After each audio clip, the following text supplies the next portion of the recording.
Hello, good morning. I am Retson Tedheke, your Urubu headsman with my stick. Of course, my cutlass is not with me. And I'm here to give you a lot of people a brief insight into what the Ruga settlement project is all about. Because there's a misconception out there that Ruga is another way of the Fulanis taking over land across Nigeria. That is totally false. Now, Ruga, I think Ruga, how do you spell it? R-O-U-G-G-A. R-U-G-A. That is the federal government Ruga. But I think the usual Fulani Ruga word, Ruga, stands for a temporary settlement where man and cow stay before they go out to graze. So that is the concept of the Fulanis. So if any place Fulani takes their cow to, they create temporary settlements. However, what the federal government is trying to do now is to create permanent settlements. Now, permanent settlements that are business centers, that are industrial park for cows, that are industrial park for animals, so that every one of us, I am an Urubu man. This man is from Hausa man, am I correct? This is a Fulani man. This is a Fulani man. This is Aho. Yes. And this is Hausa man as well as a Fulani man. So that any one of us who have the interest and the desire to run a business that is dependent on animals can go to that Ruga and settle. So that I will not have to take our cows out all the time. Because the truth of the matter is that the challenges that the farmer is facing, the crop farmer is facing, is the same challenge that the Fulani cattle farmer is facing. The Fulani cattle farmer needs grass, like myself, I need grass. The farmer, the normal crop farmer needs what? Needs his crop to be protected. And so we must be able to create a balance between the two, or we cannot solve the problem that is capable of not only solving a major conflict issue in Nigeria, but also creating a sustainable economic and social development project for our people. $100 billion industry in the next 2 or 3 decades. We can make this country better, or we can kill it. Now let us take a walk. Please, more go. Now, for example, this is, what do you call this? This is garke to the Fulani. Okay? Now, a garke is where, once the cows come from open grazing, what do? You keep them, lock them there till the next morning. Now, a Ruga is going to have several garkes that are going to be holding cow for whoever owns the cow. Now, this is cow. This is just cow, right? Look at this. Peter, what is that? Those are goats, isn't it? Now, in the same environment, you're also going to have somebody who have goats, whose interest is to rear goats. So while one person is having a garke for cow, another person is going to be having a garke for what? For goats. Let's continue. Now, in this, you have one garke here. You have another what? You have another garke here. Isn't it? Now, so you have a garke here, you have a garke here. And not just that, while you're having this two garkes, Peter, what do you have there? You have what? You have a shed for goats. Yes. So if somebody's business is all about cows, then you do what? You create garkes, mini garkes. If I have 50 cows, I think there's about 100 cows here. You have garkes for 100 cows here. You have garkes for 500 cows here. You have another garkes for 600 cows there. Then you have garkes for also what? For ram. Am I correct? Meanwhile, the man who is interested in doing goat business is having his shed that is taking care of his what? Of his 1,000 goats. All of them will do what? We share resources. What are the resources? Water. Water. Water will be available for everybody to use. Everybody will have access to this water, because once you have access to water, what happens? Then, whether it is your cow or it is your goat or whatever the animal you're interested in, you have access to what? To drink, to clean drinking treated water for all of the people within a particular Ruga. Let's continue. Animals are sharing resources. What is also happening to us? Who are the people that own this livestock? We are also sharing what? Resources. And so, in each and every one of the Ruga, you are going to have what? You are going to have residents. You are going to have estates.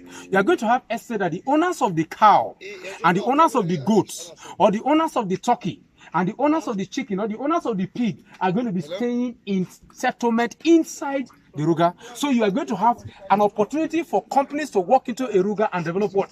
Estate, residential estate. For those who want swimming pool, they will build swimming pool. For those who want gym, they will have a gym. For those who want schools, there will be schools. For those that need, for the need of hospitals, there will be hospitals. All in a central location, so that the Fulani man, so that the Igbo man, so that the Madam man, so that the Hausa man and the Yoruba man don't have to go out and source for what he needs. In other words, you can live the whole of your life, do your business all in that central location. So we are talking about cows, right? These are ram, sheep. Okay. Now, in all of this, you're also going to have special places designed for special testing, for special feeding programs, for special feeding regime. You are going to have special places designed for where cows can give birth, where you're going to set up dairy production plants, where you can take your cow from your own individual locations, where you can take them for milking, cow milking. You can take also your cow for proper fattening, where they can go into meat production. So in those rukas, you are going to have dairy plants. You are going to have also what? Meat factories. Look, that is meat. The meat factory in Nigeria alone is 100 billion naira business every year. That is what you can have in those rugas. So, because once the cows are staying in one place, once your rams are not going too far, once your goats are not going too far, what happens? They tend to add weight. Their kilograms will increase. The average kilogram from most of the cows we have in Nigeria are around between 150 and 250 kg. The Ruga program will increase their weight by about 5% every month. Just imagine what you're looking at, about 400-500 kilogram average for the Nigerian cow. This can happen within the next 1 year. Now, these are also central service stations that are going to be available. This is a 3-ton scale.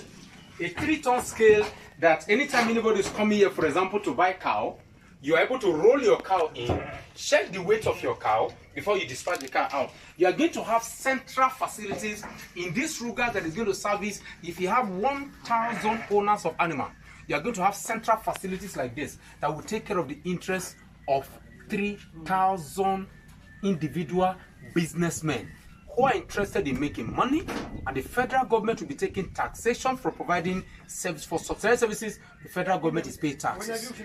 Let's remember, taxes, the federal government will generate revenue from taxation. Now the bottom line is this. See, in every Ruga settlement, you are going to be having companies whose businesses will be to produce feed in the dry season for cows, for goats, and the rest. And so you are going to take up all the waste, mop up waste from all of the locations across the country, dump them in those Ruga locations, Ruga settlement, so that if companies whose business is to produce food, is to make haze, will be able to come in and make it. This is a hammer mill to grind corn. This is also a grinder. This is a shredder to shred waste from farm. These are palm kernel cakes. These are palm kernel cakes. What is this here? These are palm kernel cakes for fattening of cows. Imagine palm kernel cakes in Nasarawa, isn't it? Most of this is what you have in the Niger Delta. You see, the waste from the Niger Delta that you get from south and southeast from Kuterias palm kernel, the waste you cannot bring them into those zones and they use them for production. You can see the grass here. These are grasses. These are grasses for what? Good. Both for feeding of cow and the rest. Now, you see, while you have that, that's one of the goods here, you also have cassava waste. This is cassava waste that we use. Cassava waste that is used to feed the cow during the dry season. So you see, the entire Ruga system is an eco process whose objective is to not solve a conflict alone, but also create a massive cattle and animal industrial production zone that is beneficiary to everybody along the Nigerian agro sector and along the Nigerian economic development plan. To answer a key national question, how do you grow your country when you have a lot of land on people? I can decide I want to also go into poultry in a Ruga settlement. This is the meeting feed for the poultry, and as you can see, these are our turkey, okay, that are part of our own mini Ruga settlement. But see the concept, you are beginning to have an idea of what the concept is all about. Anybody who is interested in a government subsidized environment, land, anybody who is interested in growing his business, his animal husbandry business, whatever is the form of animal you're interested in, anybody can have access to resources, shared resources, provide with a shared support from the government, shared industrial support and offtake support and production and processing support with regards to whatever the animals are on a location that is secured, not by you but by the government, supported by industries, by companies across the world, whose aim is to ensure that you do your job with minimal stress, that you are not taking your cows out, you are not taking your chicken are not running around everywhere, your goats are not eating it. God, they're very stubborn. If you so who know goats will tell you that is not taking them out and then messing up the whole place and causing problems. Peace, economic growth, sustainable growth, utilizing of our resources for the interest of our people. That's what the concept is all about. Let's look at it. Now, lastly, if you look at this feed, if you take your time and look very closely, you're already seeing that we have planted grasses, the rosy grass, the popular rosy grass, all over this location. Now, the aim of this rosy grass is so that the cows, when it is time during the dry season, with a proper irrigation system here, our cows can always eat fresh grass all year round. And in any time, any moment, when the thing grows too much and the cows it's too much for the cow, we now begin to make haze. So that the cow can eat, sometimes they eat it dry, and sometimes they eat it wet. What is the bottom line here? The bottom line is this. A Ruga settlement is going to have an irrigation system. Not just that. Like I said, educational facilities. And like the farm manager also said, farm manager is saying that you can even set up a golf course in a Ruga settlement. You can build football pitches in Ruga settlement. You can have a swimming pool in Ruga settlement. Warehouses in Ruga settlement. Now, it is, like I said earlier, a cattle, an animal industrial park. You cannot tell us that you're interested in solving the conflict and the crisis between the farmers and the herders, and you'll be against the Ruga program. Because the Ruga is an extensive settlement, an extensive collection of ranches where individual animal owners go to take care of their animals. At the end of the day, for every animal that is sold in that Ruga center, a certain percentage of the cost, total amount of sale, is paid to the federal government as what? As taxes, as revenue. So it is not that government is dumping money somewhere. Government is bailing out a section of the country that needs bailout. And not just that. Government is not only bailing out a section of the country that needs bailout. Government is also using that process to solve a conflict that has killed so many Nigerians, destroyed so many farms, killed so many Fulanis, killed so many people across the country. And once you solve that problem, once you create a business from that problem, what you will end up doing is to develop your country with what you have. You cannot tell me you love this country and be against Ruga. And for the avoidance of doubt, this is a project in Gate, Nasarawa State, owned by the Nigerian Farmers Group and Cooperative Society, with about 500 cattle, several hundreds of turkeys, and crops all over a span of more than 2,000 hectares. The point is, until Nigerians get to that point where we are all honest, we will realize that our ability to develop will be impossible. A nation that is not honest can never grow. A people united will never be defeated. Our failure as a country is our fault as a people. I am for Ruga. I am for Ruga because I am for peace. I am for peace because I am for growth. I am for growth because I am for Nigeria. On top this matter, we die here. Thank you very much for giving me time. I'm Retson, Tedheke, Nigerian Farmers Group and Cooperative Society. We're going to be giving you more videos, updates like this. Have a wonderful day. Today is Monday, Tuesday, the 2nd of July 2019. And the time is just about 10 a.m. in the morning. Thanks for giving me time. Gate is in Nasarawa State. Again, Gate is in Nasarawa State. And my governor, A.A. Sule, has said Nasarawa is ready for Ruga. We are ready for Ruga. We are ready for what? Peace. Ruga. We are ready for what? Peace. These are Fulanis. These are people from all over the country. Peter is from Edo State. Retson is from Delta State. Ado Hausaman is from Gate. This one, Minu is from Bauchi, Fulani man. What the fuck are we talking about, man? Abba.